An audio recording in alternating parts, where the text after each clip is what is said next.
Uy! Ito, kunin ko isa. Yan. Wow.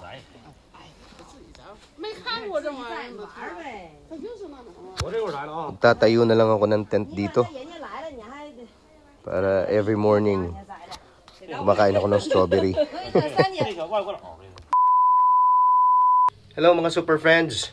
Tara, samahan nyo ako. Kami pupunta sa farm para mag-pick ng strawberry. Tara! Samahan nyo ako. Kami ay pupunta sa farm para mag-pick ng strawberry. So ayan, nandito na kami sa loob ng kotse. On the way na papunta sa farm. At palabas kami ng city. Siguro mga 1.5 hour ang biyahe nito. Tamang pakinig lang tayo sa kanila habang sila ay nagkukwentuhan.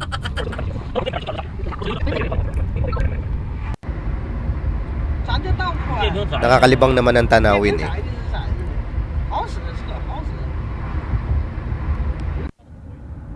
So ayun, malapit na kami. Yes. 1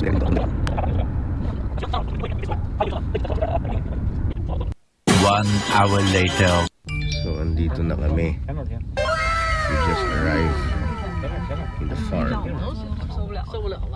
Naghahanap lang ng place to park. So baba na kami. Okay. Smell strawberry. Amoy mo na yung amoy strawberry. Iba talagang amoy ng nature farm.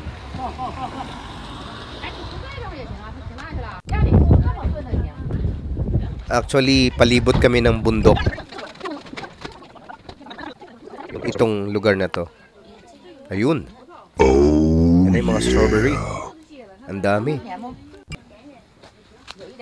Wow, ito yung strawberry nila. Nice. Malaki siya. May maliliit pa kasi. Ayan, green pa.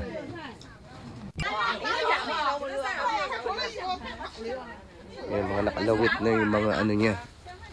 Mga hinog. Nice. Ayun.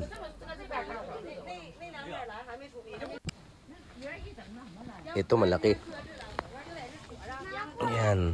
Malaki tong isa. Mamaya ay magpipik kami. Pero kailangan mong magbayad. Free taste naman, kalayo.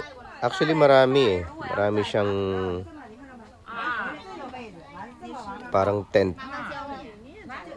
Or tinatawag nilang greenhouse na pinagtaniman nila ng strawberry. Try natin kayang try natin kainin. Ito. Yan, pick natin.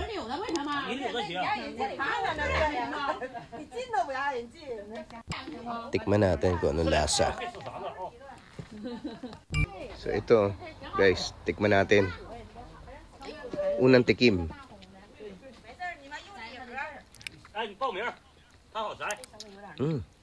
Tamis. Fresh from the plants. Sarap.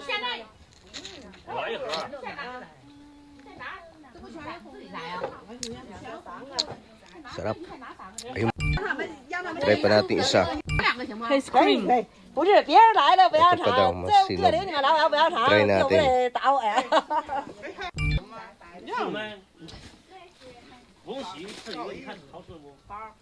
这不好意思，让你讲话了。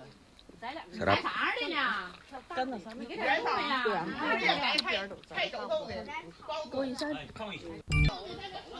Unlimited tikim naman yan eh. Pasok daw kami more sa loob. Kasi marami na nagpipik. Oh, here oh, many ripe. Yan, nag-start na kami mag-pick ng strawberry. Pasok tayo dito. So manawa tayo ngayon. Kaya tayo ulit ng isa. Yan. Ito. Tikman natin ulit.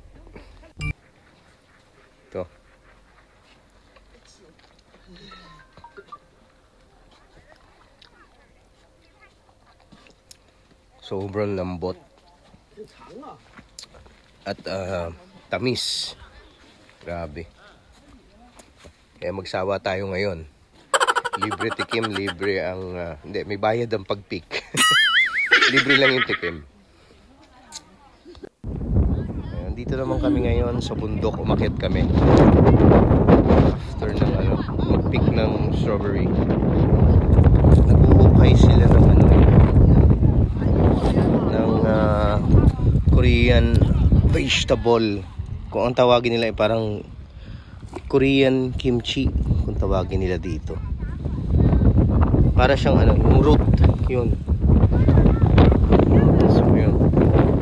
Niluluto nila ito sa sili. Yan. So kailangan mo lang hanapin yung parang damo na parang onion, yung onion leaves, parang ganun yung itsura niya. Tapos hukayin mo yung root niya.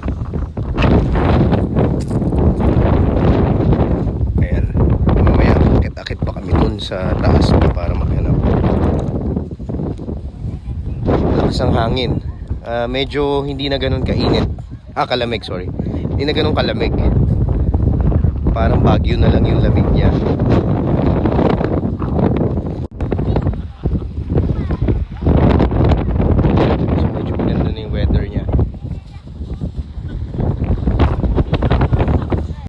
So ayun, bumaba na kami. Bumaba na kami sa bundok kasi medyo lumalakas na yung hangin. And then ayan, ang daming ship. Ayan.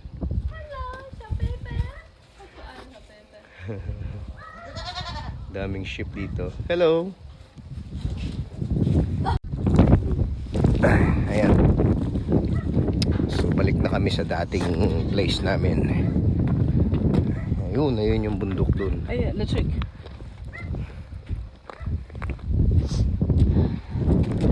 Back to station na kami kasi sobrang lakas na ng hangin sa taas. Andito sa loob yung strawberry. Ayan, ditong greenhouse.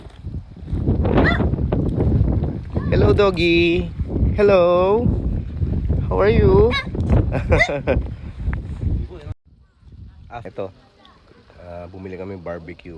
May barbecue sa labas. Sheep barbecue. Tara, kain tayo. Medyo maanghang. Ano masarap?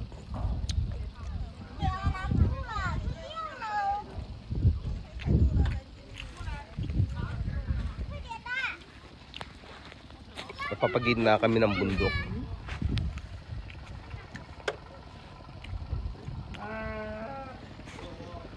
So ayun lang guys. Thank you for watching. Ingat.